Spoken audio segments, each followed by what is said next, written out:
here at JGibb11 breaking down my favorite stacks for tonight's 10-game Thursday slate. A lot of options to go with tonight. There's a lot of bad pitching on the hill.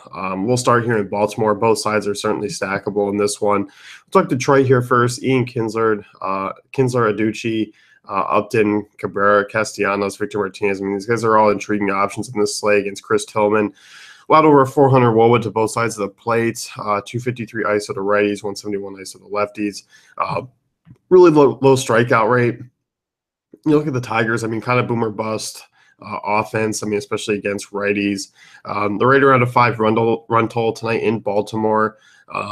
It's a good spot for a lot of these guys who do hit righties pretty well. I mean, look at Miguel Cabrera. I mean, this is a guy who is still crushing the ball, but been a little bit unlucky this year. 261 BABIP against righties. Upton, he's in the midst of a nice hot streak right now. I like him quite a bit just in terms of one-offs and in the stack. 353 WOBA, 215 ISO. Obviously losing J.E. Martinez hurts, but I like the way Nick Castellanos has played this year. He showed some pop. Kinsler, not a bad leadoff guy. We know what the power he has, and he always goes overlooked at second base anyway.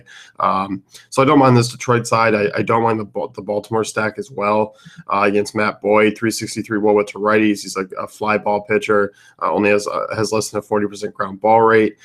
Manny Machado, Adam Jones, Jonathan Scope, Trey Mancini. Those are kind of the four that I'm looking at here. Wellington Castillo, Tim Beckham, or a couple other additional ads that you can look at as well. Machado and Scope are kind of the standout guys against lefties. They both have over 200 ISO. Scope's crushed them this year, 387 WOBA, 296 ISO. But I like these four. I mean, they're relatively cheap outside of Scope. I think Machado's back to that discount price on both sides. So I think they're definitely a popular stack that you can consider tonight. Next one I do want to talk about Boston. Miguel Gonzalez is a guy that I'd like to pick on. He struggles on the road. He's a fly ball pitcher, 357 WOBA to lefties, 337 WOBA to righties. A pretty cheap stack here too. I mean, Mookie Betts, obviously he's on your more expensive side. Eduardo Nunez is just site dependent on being expensive or not. But Benintendi, Hanley Ramirez, Rafael Devers, these guys are all really cheap. Devers was moved up to 5th last time. Curious to see if that stays the same. I would love him in that spot as a value, but I like the options here. You look at Hanley. This is a guy who I talked about in my GPP article on the site. Expected WOBA of over 350. He's definitely due for positive regression at some point here. He can definitely get into one of those stretches. Devers, Nunez, I mean, since coming into the lineup full-time, I mean, in Boston, they've been phenomenal. Benintendi's kind of cooled off. Betts has cooled off, but this is a matchup for both of them to kind of get back on board here. Looking at this run total, I mean, it's over 6 tonight. I think that's kind of where we're looking as one of the top stacks on the night. So I definitely like it here. Let's talk about Houston. Big letdown last night. This is a spot, I think, back here. I'll go back to the well against Blake Snell. Guys really wild against both sides of the plate. 354 WOBA to righties, 189 ISO, 13.5% walk rate. I like Gurriel, even though he hasn't shown a ton against lefties this year.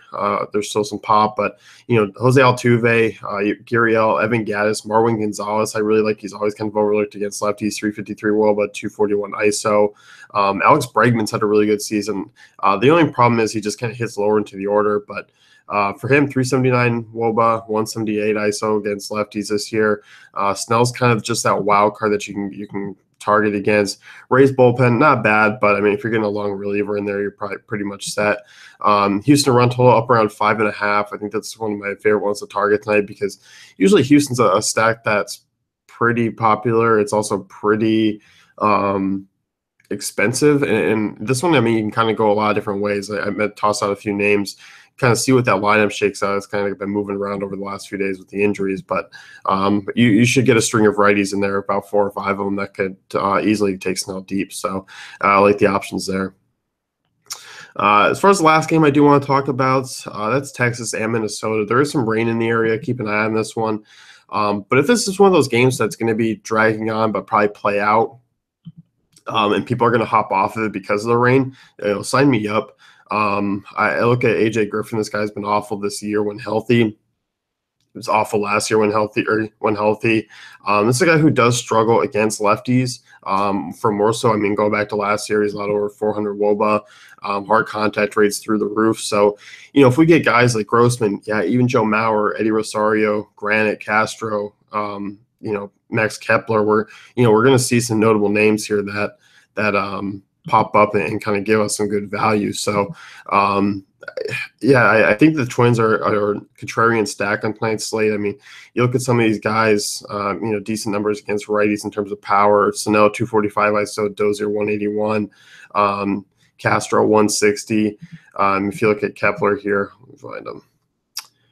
Kepler 354 WOBA 198 ISO. So I mean, there's a lot of different moves you can make in this Minnesota lineup. Hopefully, we just get a decent lineup construction to stack it with, because it's a good spot there. So. As far as Texas goes, I mean, if you're building multiple lineups, you can look to stack with the lefty on the hill. Andrus, Beltre, Napoli, DeShields, Chirinos are guys that I consider. Moving away from Texas, I'm not particularly thrilled, but once again, I think if you're building a lot of lineups, you're stacking a lot of teams, I think I'll add on Texas kind of that extra just because Mejia's one, not that good of a pitcher. It's a guy who's on a 331 WOBA to righties, 28% line drive rate, and there's a couple of guys that do have lefties well in this lineup, even though as a whole this team's been pretty subpar against lefties this season. But away from home, I'm not making them a priority on this stack, but that's kind of why I mentioned them last. But the other options here I feel pretty good about. So let's wrap things up. You can go to our dailyfantasycafe.com, check out our great tools and content.